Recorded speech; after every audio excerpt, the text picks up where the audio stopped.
नीलिमा के साथ तुम्हारा झगड़ा क्यों हुआ था? अरे साहब, एडी है वो। 40-42 की उम्र हो गई और मुझे कहती है कस्टमर लाके दो। मैं कहाँ से कस्टमर लाके देती उसे? मैंने पूछा कि तुम्हारा उसके साथ झगड़ा क्यों हुआ? साहब, मैंने उसे देखा था अपने कस्टमर से बात करते हुए। मैंने उसे बहुत बार मना किया, इसलिए मैं उसको धमकी दी। मैंने कहा ना कि मेरे कस्टमर से दूर रहना। उम्र ढल गई तेरी, चल निकल यहाँ से। चुप कर, तेरा ही कस्टमर ना मेरे पास आया था। मेरा कस्टमर है, चल निकल यहाँ से। इसके बाद भी नीलिमा नहीं मानी। उसने तेरे 2-4 कस्टमर तोड़ ही ली तो बहुत गुस्सा आया होगा ना तुझे? कहाँ है नीलिमा? किसके साथ मिलके गायब किया उसे? मैंने नहीं मारा उसे, मेरे धंधे की कसम साहब। मुझे नहीं पता वो कहाँ है, आई शपथ। अभी हम जा रहे हैं, लेकिन तू शहर छोड़ के मत जाना। साहब, मेरे कानों को एक खबर लगी, अगर आपको है तो बताऊं? कैसी खबर? मैंने सुना है कि नीलिमा को पैसे की जरूरत है, इसलिए आजकल वो एक लड़की की डील कर रही है। ठीक। नीलिमा जिन जिन लड़कियों के साथ कांटेक्ट में थी, मुझे उन सबके नंबर चाहिए फौरन। Okay sir.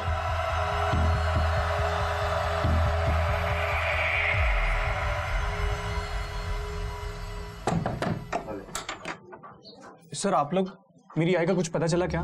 मुकेश, तुम्हें जरा भी अंदाजा है कि तुम्हारी आई काम क्या करती है? जी सर। सर, वो पैसों के लिए दूसरे मर्दों के साथ। सर, इससे मुझ पे और मेरे करियर पे कोई असर ना हो, इसलिए उन्होंने मुझे हमेशा अपने से दूर रखा। सर, एक शहर में होते हुए भी मैं बचपन से यहाँ अपनी मौसी के साथ रहा हूँ। पर सर, ये सब बातें काफ़ी पुरानी हैं। मैंने आई से कितनी बार कहा कि यहाँ आकर हमारे साथ रहें। ये ले गर्मा गर्म रोटी। अरे आई, बस बस, 4 रोटी भी कोई खाता है क्या? दिन बे दिन सूखता जा रहा है तू। आजकल के लड़के ना सिर्फ चिप्स और कोल्ड ड्रिंक्स पे जीते हो तुम लोग। कितनी सूखत चल रहा है तू गधड़ा। हाँ, मौसी खिलाती नहीं क्या तुझे? बात करूँ उससे मैं? अरे उनसे क्या बात करनी है, आप भी वहीं आ जाओ, खुद ही मेरा ध्यान रख लेना। और वैसे भी आई, अगले महीने मेरा कॉलेज का रिजल्ट आ जाएगा, फिर मुझे आराम से किसी भी इंटरनेशनल कॉल सेंटर में काम मिल जाएगा। पर तुझे तो मेडिकल करना था ना? करना तो है आई, पर इतने पैसे लगते हैं कि क्या बोलूं। 15-18 लाख से कम में बात नहीं बनेगी। तू खर्चे की चिंता मत कर, मैं हूं ना। तू सिर्फ पढ़ाई पे ध्यान दे। हाँ? शायद इसी वजह से तुम्हारी आई हाल फिलहाल में पैसे इकट्ठा कर रही थी अपनी पुरानी कमाई के जरिए से। कौन कौन टच में था तुम्हारी आई? सर, मुझे नहीं पता। किसी रवि वाघमारे या मनीषा को जानते हो? तुम्हारी आई से इनकी फोन पे बहुत बात होती थी। नहीं सर, मैंने आई के मुंह से ये दोनों नाम कभी नहीं सुने। ठीक। तो शायद पैसों की जरूरत ने नीलिमा को वापस से उसी दलदल में खींच लिया होगा। लेकिन ये रवि वाघमारे, इस नाम की फेक आईडी वाला नंबर कौन यूज कर रहा होगा? क्या पाटिल, हो सकता है किसी से कोई पुरानी दुश्मनी हो सकता है इस मुश्ताक ने कोई कांड किया। वैसे भी इन दिलालों की ईगो सबसे ज्यादा हर्ट होती है। ऐसी ही कोई ठेस हो सकता है नीलिमा से मिली हो। इस मुश्ताक पे नजर रखो। सर, मैंने नीलिमा की कॉल डिटेल फिर से चेक करी, उसमें मनीषा के अलावा कोई और यंग लड़की नहीं है। कहीं ऐसा तो नहीं मनीषा ने हमसे झूठ बोला? पाटिल, उसके कॉलेज में पता करो, क्या वो वाकई ऐसे किसी प्रोजेक्ट में इन्वॉल्व थी जिसकी वजह से वो पेशा करने वाली औरतों के कांटेक्ट में आई?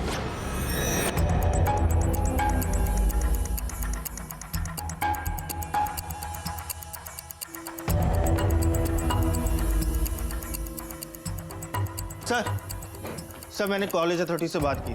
सर, वहाँ के टीचर्स और स्टूडेंट का कहना है कि मनीषा ऐसे किसी भी प्रोजेक्ट में इन्वॉल्व नहीं थी जिसमें उसको देह व्यापार से जुड़ी औरतों से मिलना पड़े।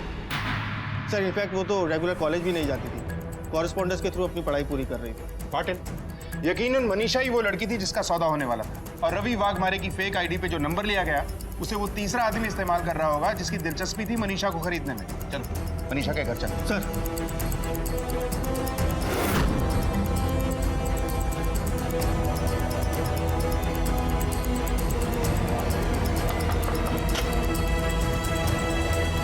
मनीषा यहीं रहती है?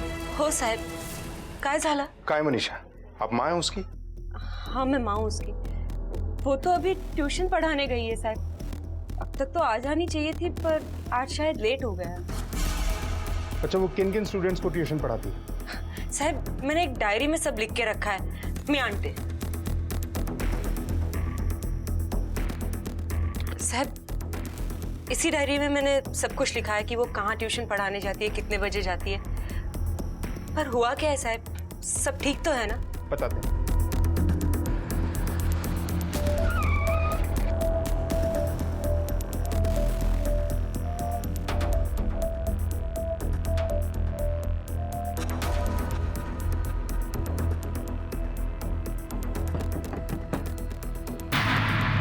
जी हमें मनीषा के बारे में जानकारी चाहिए। क्या मनीषा आज आपके बेटे को ट्यूशन पढ़ाने आई थी? नहीं सर, वो तो 2-3 दिन से नहीं आई।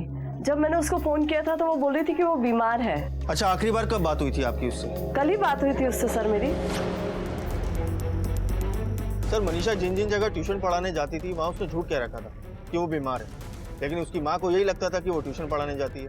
वहीं दूसरी ओर जब वो हमें मिली तब भी उसने झूठ कहा कि वो नीलिमा से किसी प्रोजेक्ट के सिलसिले में मिली थी। अब सर, इन सारे झूठों के बाद तो एक ही बात साफ होती है कि दाल में काला नहीं बल्कि पूरी दाल ही काली है। पाटिल, मनीषा का कॉल डिटेल और लोकेशन चेक करो। आसपास के हर पुलिस स्टेशन में इसका फोटो सर्कुलेट करो। मुझे लगता है लोकेशन की डिटेल से हमारी आधी पिक्चर तो क्लियर हो ही जाएगी। जरूर नीलिमा की लास्ट लोकेशन पे इस मनीषा का फोन भी एक्टिव मिलेगा। जहां नीलिमा का सच पुलिस के लिए शॉकिंग था, वहीं उसकी गुमशुदगी कई सवाल लिए खड़ी थी। अपने बेटे को आगे पढ़ाने की चाह में और एक नई जिंदगी जीने की उम्मीद में वो अचानक कहां गायब हो गई थी। दूसरी तरफ मनीषा की कोई खबर नहीं थी। मनीषा को अपना पिता सुनील फूटी आंख नहीं सुहाता था। आखिर क्या कनेक्शन था मनीषा और नीलिमा के बीच? ये दोनों एक दूसरे के कांटेक्ट में कब, कैसे और क्यों आई थी? कहीं मनीषा की गुमशुदगी के पीछे उसके रिश्तों की कड़वाहट तो नहीं थी?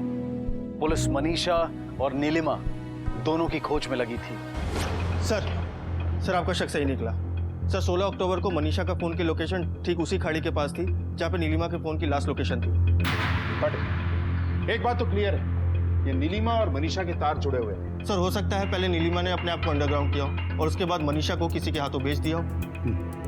पाटिल, फौरन इस नीलिमा के नाम का रेड अलर्ट जारी करो और इसका बेटा मुकेश, उसका फोन टैप करो और अपना एक कांस्टेबल उसके पीछे लगा दो। उसके पल पल की मूवमेंट पे नजर रखो। Okay sir. हेलो, हाँ बोला। क्या? सर, पेट्रोलिंग टीम को एलटी रोड नाले के पास एक लाश मिली है।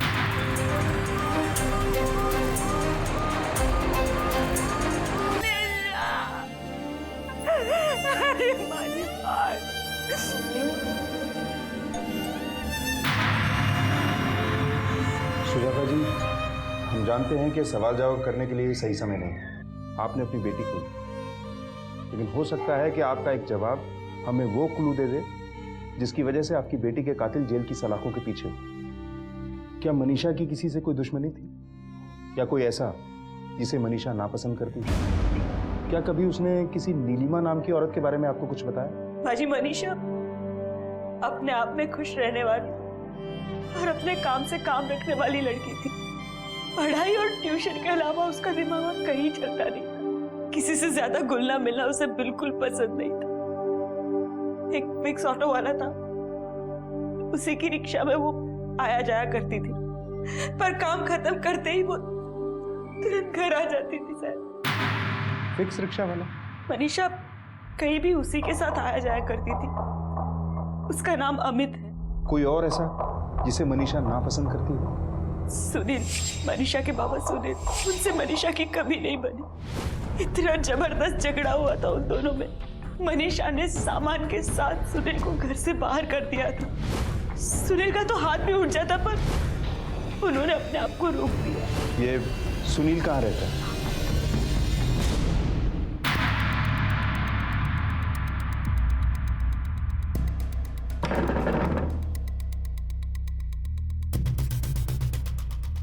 अंधा हो गया था सर। मैंने जो गलती की, भगवान वो किसी और से ना करे। उस औरत के लिए मैंने अपनी बीवी को छोड़ दिया, अपनी बेटी को छोड़ दिया, और सर उसी औरत ने मुझे धोखा दिया। उसके बाद ही मुझे समझ आया। लेकिन सर, मनीषा नहीं चाहती कि मैं उनकी जिंदगी में वापस आऊं। उसने मुझे घर से धक्के देके निकाल दिया। सोचा था सर इतने सालों की नफरत है कम हो जाएगी, लेकिन हुई नहीं और उसने मुझ पे हमला करवा दिया।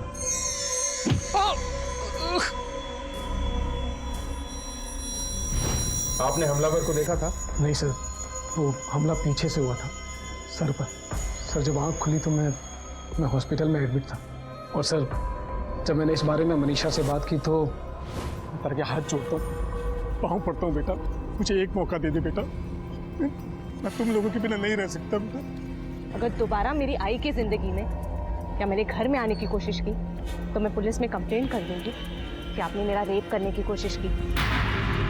फिर जिंदगी भर हवालात में सड़ते रहना। वो बहुत जुनूनी लड़की थी सर, कुछ भी कर सकती थी। इसलिए तुमने एक बार में ही उससे छुटकारा हासिल कर लिया? नहीं नहीं सर, सर मैं उससे बहुत प्यार करता हूँ, मेरी बच्ची है सर।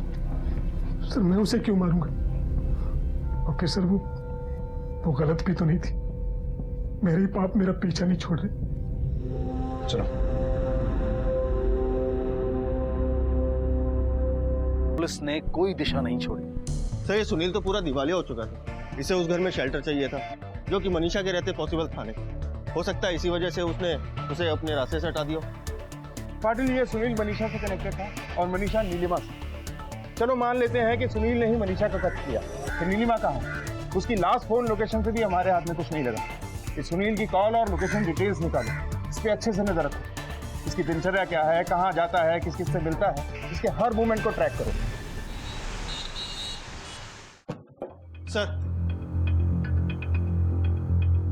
सर ये रहे मनीषा के पोस्टमार्टम और फॉरेंसिक रिपोर्ट। सर इस रिपोर्ट के हिसाब से मनीषा की हत्या पीछे सर पर पत्थर मार के की गई है और उसके नाखून में मिले सब्सटेंस मेकअप क्रीम के, जो कि लड़कियां डे टू डे यूज करती हैं। शायद मनीषा ने मरने से पहले अच्छा स्ट्रगल किया होगा और उसके नाखूनों में मिलने वाला मेकअप बेस उस अटैकर का ही है। पाटिल, मैं 99% श्योर हूँ कि मनीषा पर अटैक करने वाली कोई लड़की ही थी। नीलिमा के घर से उसके कॉस्मेटिक सैंपल इकट्ठा करो और मनीषा के नाखून में मिलने वाले मेकअप बेस से मैच करो, क्योंकि नीलिमा और मनीषा दोनों कॉन्टैक्ट में थे।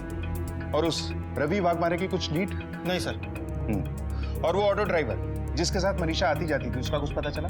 हाँ सर, उसे बुला लिया है पूछताछ के लिए। तो मनीषा सिर्फ तुम्हारे साथ आती जाती थी?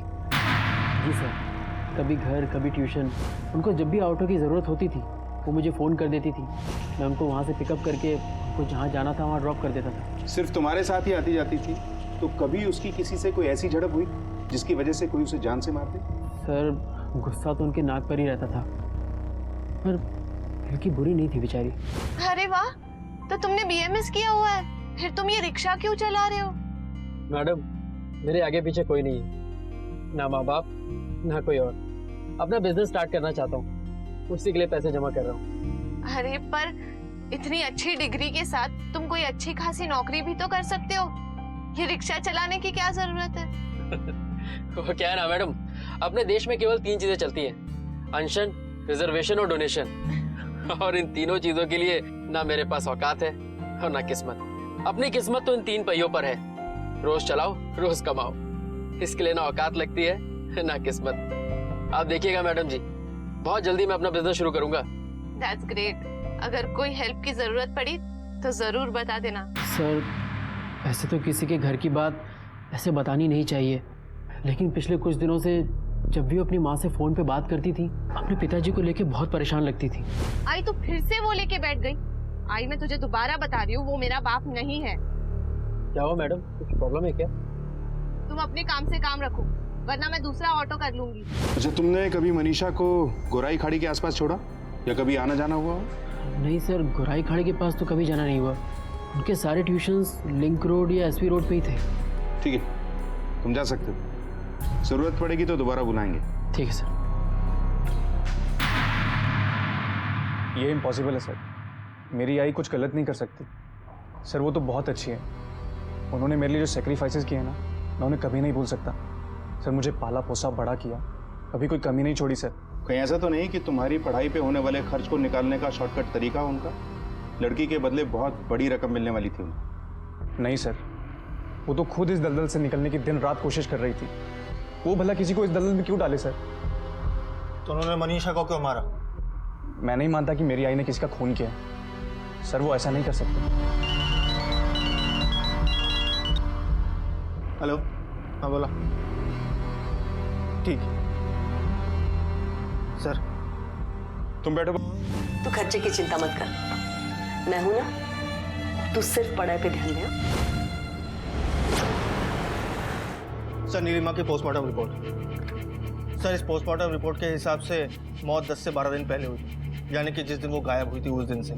सर मौत सिर पे पत्थर मारने की वजह से हुई थी और विक्टिम के हाथों में कुछ बाल मिले हैं सर, जो कि किसी औरत के। कड़ी है जो हमसे छूट रही, और जब तक ये कड़ी हमारे हाथ नहीं लगती, मुजरिम के हाथ में हथकड़ी नहीं लग पाई। मुझे लगता है हमें एक बार फिर से इस केस को रिविजिट करना चाहिए। नीलिमा गायब हुई थी 16 अक्टूबर को।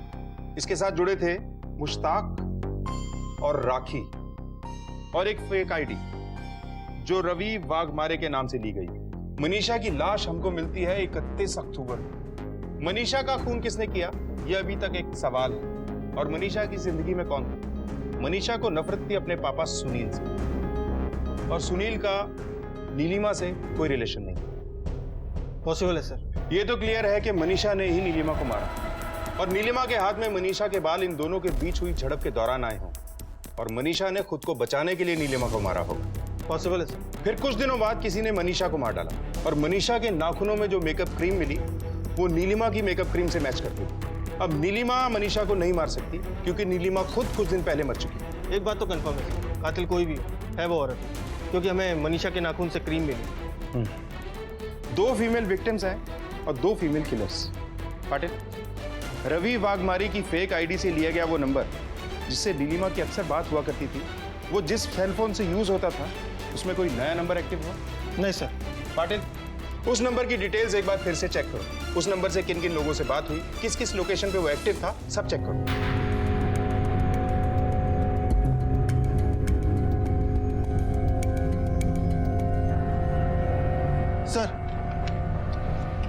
सर इस रवि वाघमारे नाम की फेक आईडी से लिए गए नंबर से अक्सर नीलिमा को कॉल किया जाता था। सर एक और नंबर है जो किसी और का, जिसके नाम पर भी ये नंबर है उसकी कुंडली निकालो। Okay sir.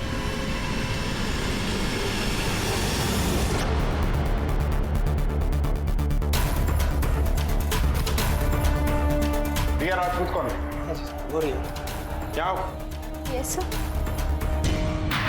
Sir. Ravi Waghmare को कैसे जानती हो? सर मैं किसी रवि वाघमारे को नहीं जानती। 44457 इस नंबर से बहुत बार बात होती है तुम्हारी। सर मुझे सारा दिन में इतने सारे कस्टमर्स के कॉल्स आते हैं कि मैं क्या बताऊं। ये भी कोई कस्टमर ही होगा, मैं किसी को नाम से नहीं पहचानती। हाँ इसके इतने सारे कॉल्स आए हैं तो ज़रूर इसकी डिलीवरी थोड़ी लेट से हुई होगी। अपना सेल फोन दो।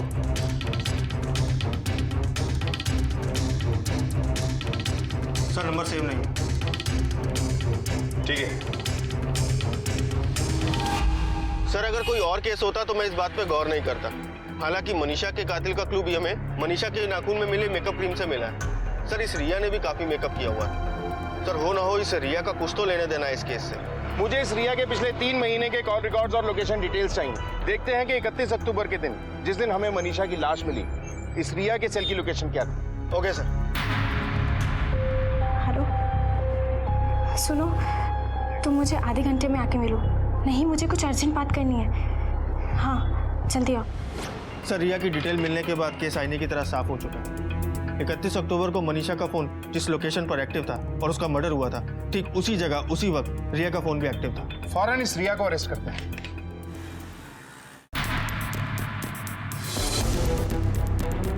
रिया कहाँ है? सर रिया आपके जाने के बाद कुछ काम से अर्जेंट निकल गई, वापस अभी तक लौटी नहीं। नंबर लाओ उसका। सर नंबर स्विच ऑफ जा रहा है। हमें रिया का एड्रेस दीजिए फौरन। जी सर।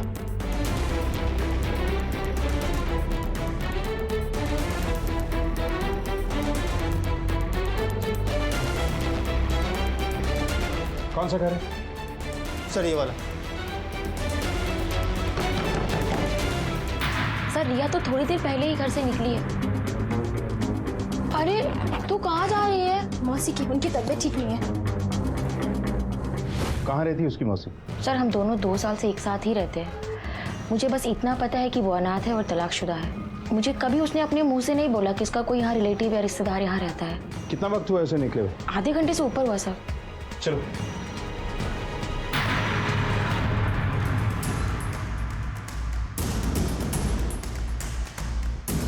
फौरन रिया के अपडेटेड कॉल रिकॉर्ड्स मंगाओ। अगर वो फरार है तो हमसे घबराकर उसने किसी को कॉल जरूर किया होगा। उसने जिसे भी कॉल किया है उसे ट्रैक करो। We have to catch her. Hello Tambe, एक नंबर नोट करो।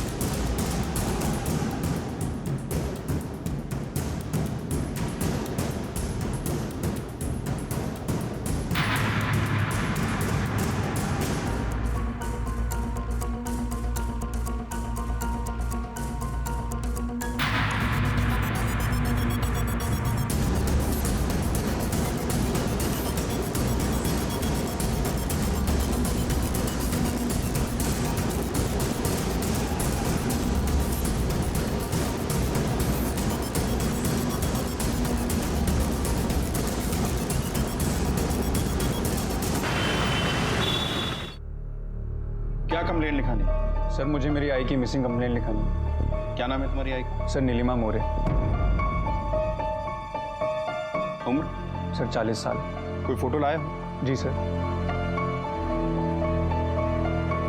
कब से लापता है तुम्हारी आई? सर एग्जैक्ट डेट तो नहीं पता, पर कुछ दिनों से उनका फ़ोन नहीं लग रहा है। तुम अपनी आई के साथ नहीं रहते? नहीं सर, मैं अपनी मौसी के साथ रहता हूँ चैम्बूर में। सर एक्चुअली मेरा कॉलेज वहीं है, तो मैं उन्हीं के घर रहकर पढ़ता हूँ और मैं बचपन से अब तक उन्हीं के साथ रहा हूँ। चैम्बूर के कौन से कॉलेज में पढ़ते हो तुम? सर प्रेरणा कॉलेज, और इसी साल मैंने 12th के एग्ज़ाम दिए सर।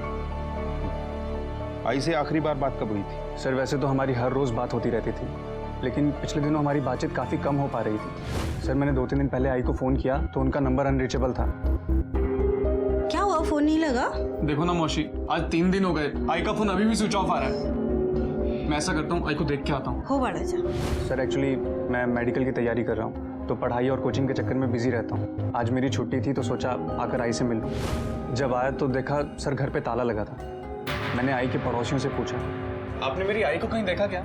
नाही 2-3 दिवसात नाही बघितलं। ना वो घर पे थी, ना उनका फ़ोन ऑन है, तो सर मुझे कुछ ठीक नहीं लगा, इसलिए मैं आपके पास आया। तुम्हारी आई कहीं काम भी करती हैं? जी सर। कहाँ? किसी एनजीओ में काम करती है।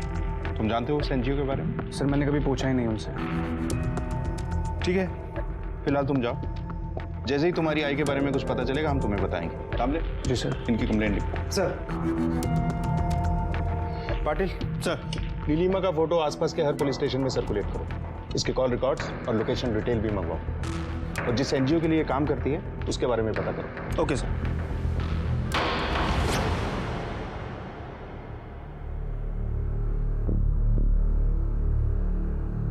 आई, मैंने जय की मम्मी से एडवांस के बारे में बात कर लिया है और शायद कल तक मिल भी जाएगा। आई, काय झालं? तू ठीक तो है ना? तेरे बाबा का फोन आया था। उन्होंने क्यों फोन किया? अब क्या चाहिए उनको? और 6 सालों बाद उन्हें अपनी बीवी और बच्चे की याद कैसे आ गई? मेरी मर्जी, मैं कहीं भी जाऊं, कुछ भी करूं। तू तेरी इतनी हिम्मत कि तू मुझसे पूछेगी मैं कहां से आ रहा हूं? बोल, बोल, अपनी औकात में रहेगी कि नहीं? पूछेगी कभी कुछ? मेरा बेचारा कभी नहीं पूछोगी, फोन तो हो रहा है। अगर मेरी जिंदगी में दोबारा दखल देने की कोशिश की ना तो जिंदा गाड़ दूंगा। उन्होंने हमारे साथ जो कुछ भी किया उसके लिए वो बहुत शर्मिंदा है। शर्मिंदा है या उस औरत ने लात मारकर निकाल दिया उन्हें? किस पर भरोसा कर रही है? उस आदमी पर जिसने बार बार हमारे भरोसे का कत्ल किया है। बाळा, कभी कभी इंसान को अपनी गलतियों का एहसास होता है, और ऐसे में अगर वो इंसान अपनी गलतियों का प्रायश्चित करना चाहे तो उसे एक मौका देना चाहिए। कोई मौका देने की जरूरत नहीं। वो इस घर में नहीं आएंगे मतलब नहीं आएंगे, और ये फैसला मैंने आज नहीं किया है, उसी दिन कर लिया था जिस दिन वो हमें छोड़ के चले गए थे। वो दिन तो याद है ना तुझे? अरे रुकिए ना। क्या? 16 साल हो गए हमारी शादी को, 14 साल की बच्ची है हमारी। आज तक आपसे कुछ नहीं बोली। मैं ये सोचती थी कि आप चाहे रात किसी के भी साथ बिताइए, लेकिन सुबह होते तो घर आते। लेकिन आज आप उस बाजार औरत के साथ रहने जा रहे हैं, अपनी बीवी और बच्ची को छोड़ के। मेरी जो मर्जी होगी करूंगा, मेरे रास्ते में मत आ। सुनिए ना। हट।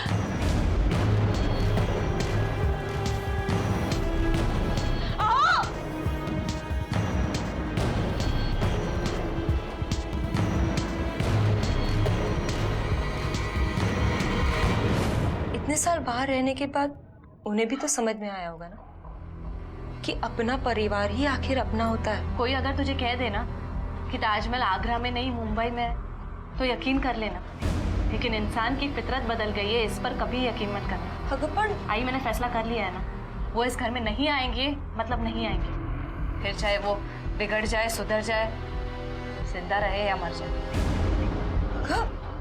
अगर आई। नमस्कार, आदाब। क्राइम पेट्रोल डायल 100 में आप सबका स्वागत है। कहते हैं कि जिंदगी एक अद्भुत पहेली है जिसका हल निकालते निकालते हम सबको बहुत कुछ सीखने को मिलता है। जिंदगी की इस पहेली को हर कोई अपने तरीके से सुलझाने की कोशिश करता है, और हर एक की कोशिश यही होती है कि इस पहेली का उत्तर अच्छा और आनंददायी ही निकले। लेकिन जिंदगी की इस पहेली का हल अगर किसी बात पर निर्भर करता है तो वो है इसी जिंदगी में किए गए हमारे कर्म और इसे संवारने की हमारी मेहनत। कभी कभी इसी पहेली में कुछ लोग जिंदगी में इतने भटक जाते हैं कि उनके हाथ कुछ नहीं लगता, ना तो चैन से जी पाते हैं और ना ही दूसरों के जीवन में खुशियों का योगदान दे पाते हैं, और अपने साथ साथ दूसरों की बर्बादी का सबब भी बन जाते हैं। मुंबई के बोरीवली इलाके में पुलिस के सामने एक ऐसा पेचीदा केस आया जो सामने से देखने में एकदम सीधा साधा लग रहा था, लेकिन तहकीकात के दौरान एक उलझी हुई पहेली बन गया। सर ये रही नीलिमा की लास्ट लोकेशन और कॉल रिकॉर्ड की डिटेल्स। तो उनका फोन लास्ट टाइम गुराई खाड़ी के पास 16 अक्टूबर दोपहर तक एक्टिव था, उसके बाद से फोन स्विच ऑफ जा रहा है। ठीक है, इस लास्ट लोकेशन पे एक टीम सर्च के लिए भेजो। सर इस कॉल रिकॉर्ड से एक बड़ी सरप्राइजिंग बात सामने आई है। नीलिमा अपने बेटे के साथ साथ 3 और लोगों से बात किया करती थी, जिसमें से एक नंबर अभी डेड जा रहा है। सर इस नंबर की डिटेल जानने की कोशिश की तो पता चला कि किसी रवि वाघमारे नाम के फेक आईडी पे लिया गया। और बाकी के 2 नंबर जो यूज कर रहे हैं वो लोग कौन है? सर एक आदमी है मुश्ताक और एक लड़की है मनीषा। इन दोनों को बुला लिया है पुलिस स्टेशन पूछताछ के लिए। गुड। आई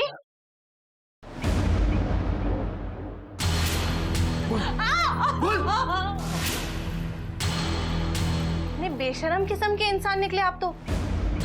इतना सब कुछ हो जाने के बाद आपकी हिम्मत कैसे हुई इस घर में वापस आने की? बेटा ये अपना ही घर तो है, ये सुजाता मेरी बीवी। ये घर जिसका था, ये बीवी जिसकी थी और मैं जिसकी बेटी थी, वो इंसान 6 साल पहले ही मर चुका है। तो आप कौन है मुझे पता नहीं, निकल जाइए। मनीषा, बेटा इसमें तेरी कोई गलती नहीं है, सब मेरी गलती थी और मैं मानता हूँ बेटा, पर मुझे एक मौका तो मिल। कितने मौके चाहिए आपको, जब 6 सालों से मेरी माँ शादीशुदा होते हुए भी एक विधवा की जिंदगी जी रही थी, जब मैं 6 सालों से अनाथ की जिंदगी जी रही थी। आपने हमें बहुत टॉर्चर कर लिया, लेकिन आपने मुझे आपकी कोई बात नहीं सुननी। बेटा मुझे निकल जाइए यहाँ से, एक दफा अपनी बात निकल जाइए, दोबारा इस घर में वापस मत आना। बेटा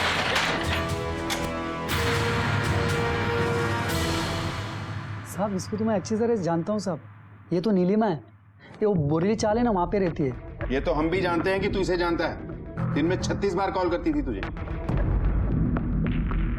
कैसे जानता है नीलिमा? अरे साहब अपन इसको कस्टमर दिलाता है साहब। कस्टमर? हाँ साहब, ये धंधा करती है साहब, अभी से नहीं 20 साल से साहब। बीच में पता नहीं उसको क्या हो गया। ऐसी इज्जत की जिंदगी जीने का मौका और बार नहीं मिलता। मैं सब धंधे से दूर जाना चाहती हूँ। अरे इतने लंबे समय तक जितना अच्छा धंधा तेरा चल रहा है ना, उतना किसी का नहीं चलता है। कब तक ऐसे कटी पतंग की जिंदगी जीऊं मैं? कोई सहारा भी तो चाहिए ना।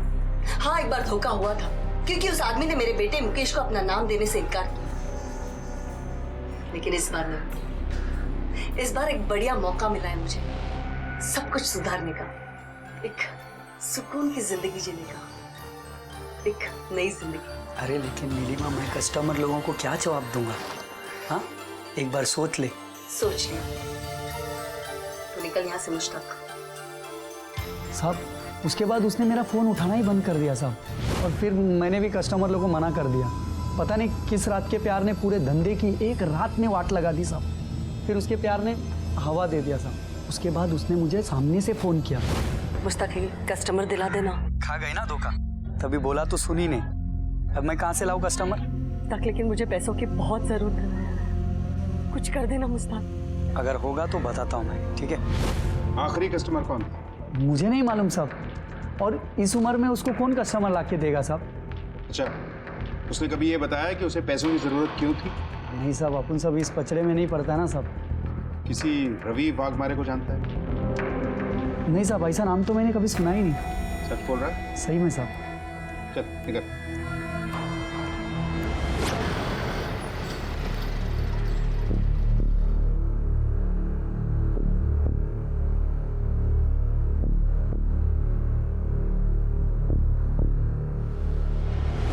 हाँ सर, मेरा मिलना हुआ था नीलिमा जी से।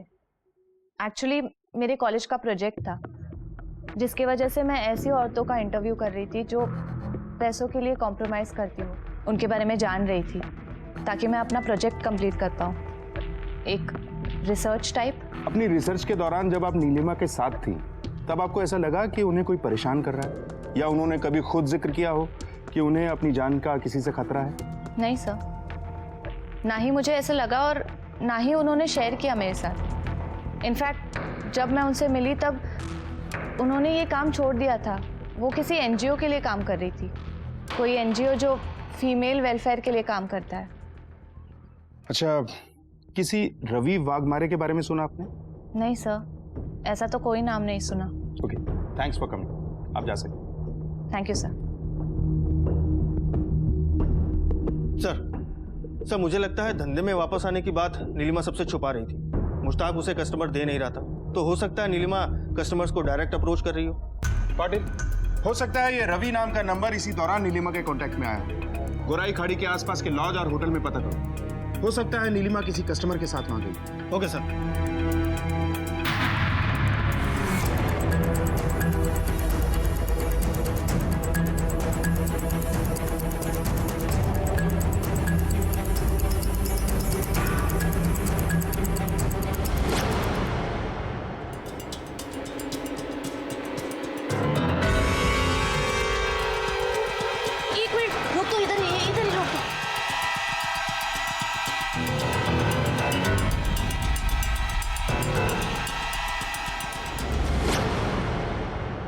हाय गो, कितना काम करती है तू? पूरा दिन ट्यूशन ट्यूशन, एक पल भी चैन की सांस नहीं लेती। कहाँ हाल केला है? बाल तो देख कितने गंदे हो रहे हैं। क्या हुआ बालों को? अच्छे ही तो है। रुक जा रुक जा। नहीं नहीं नहीं, मैं वक्त करता हूँ।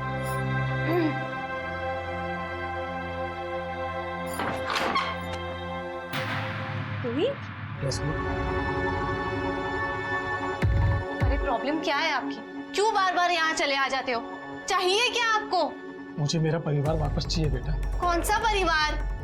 हमारी तरह और भी परिवार होंगे ही आपके। वहाँ क्यों नहीं चले जाते? या किसी ने घास नहीं डाली अभी तक? मनीषा, ये ना कल सुधरे थे, ना आज सुधरे हैं और ना कल सुधरेंगे। हम तुला दाखवतो। ये आजी का फोटो है। तुझे दिखाना नहीं चाहती थी। तेरी आंखों पे जो पट्टी लगी है ना, उसको निकालने के लिए तेरा ये देखना जरूरी है।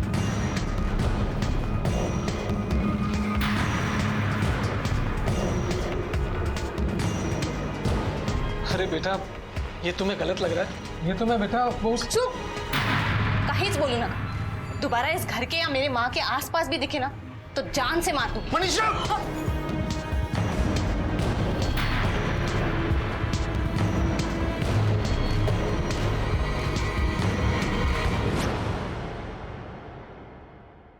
बाळा, काय झालंय तुला? आजकल गुस्से में तू किसी की नहीं सुनती। आई प्लीज, तो उनको मेरी नजरों से दूर ही रखा था। मेरा उनसे कोई लेना देना नहीं है। उन्हें देखकर ना मुझे वो सारी बातें फिर से याद आती है। मेरी जो मर्जी होगी करूंगा, मेरे रास्ते में मत आ, ये तो पेट्रोल छिड़क के आग लगा दूंगा। आज इतने सालों बाद उनका कोई सहारा नहीं है, तो उनको फैमिली की याद आती है। आज इतने सालों हम सबसे दूर रह के उन्हें ये तो समझ में आ ही गया है कि अपने परिवार से दूर होके उन्होंने कितनी बड़ी गलती की है। उनका उस औरत से मन भर गया होगा और अय्याशी करने के लिए पैसे खत्म हो गए होंगे। अब बीमारी पकड़ेगी तो कोई तो चाहिए ना देखभाल करने के लिए। तेरी शादी हो जाएगी, तू ससुराल चली जाएगी, तब मेरी देखभाल कौन करेगा?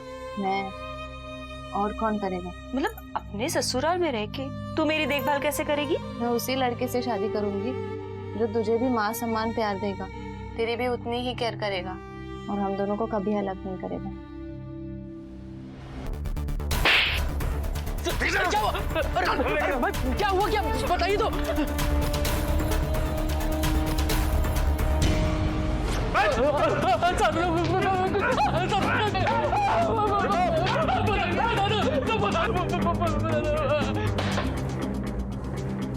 बोल, क्या खिचड़ी पक रही थी?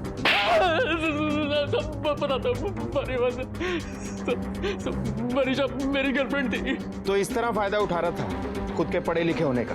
सर बात अफेयर तक तो ठीक थी, पर पिछले कुछ दिनों से वो मेरे पीछे पड़ी हुई थी कि मैं उसके बाप को मार दूं। उसके कहने पे ना मैंने उसके बाप ने एक छोटा सा हमला भी किया था।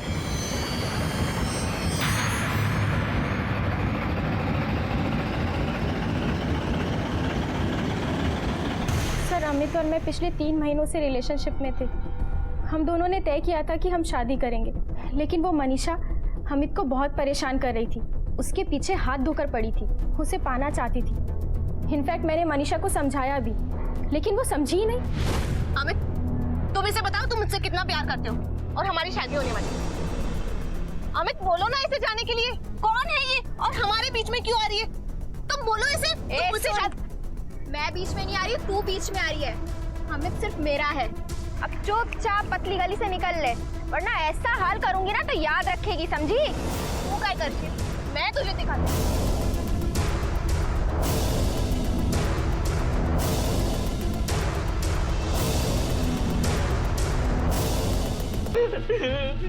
सर, नीलमा मेरी गर्लफ्रेंड थी। वो वक्त की मारी हुई थी, बहुत टूट गई थी। मैंने उसको थोड़ा सहारा दिया तो वो सीरियस हो गई। सर, मैं उसको बहुत प्यार से समझाया था कि देख, मजे करने तक ठीक है, पर धंधे वाली को कोई घर वाली थोड़ी बनाता है। मैंने उसको कितना समझाया, वो मेरी बात सुन ही नहीं थी। इसलिए मैंने जाके मनीषा को सब कुछ बता दिया। मनीषा मुझको लेके बहुत पॉजिटिव थी, इसलिए उसने सबसे पहले उसको कॉल किया, नीलमा को फोन करके कई बार समझाया। फिर मैंने नीलमा को फोन करके कुराई की खाड़ी के पास बुलाया, ये कह के कि मैं अपने सारे जमा किए हुए पैसे उसको दे दूंगा, मगर बदले में उसे मुझे छोड़ना होगा हमेशा के लिए। सर, मैं जानता था उसको पैसे की जरूरत थी। सुन, तू मेरे अमित की जिंदगी से निकल जाओ। अमित सिर्फ मेरा है और मैं बहुत जल्द इससे शादी करने वाली हूँ। अमित वादा कर ला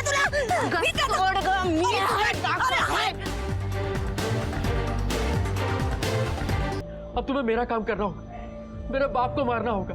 सर, उसने मुझे धमकी देना शुरू कर दिया था कि अगर मैंने उसका काम नहीं किया तो मुझे नीलमा के मर्डर में फंसा देगी। उसी दिन मैंने सोच लिया कि मैं इसका भी काम तमाम कर दूंगा। पढ़े लिखे थे, अच्छा करियर बना सकते थे, क्या मिला ये सब करके? तूने 2 इंसानों की जान ली, और वो भी वो इंसान जो तुझसे प्यार करते थे।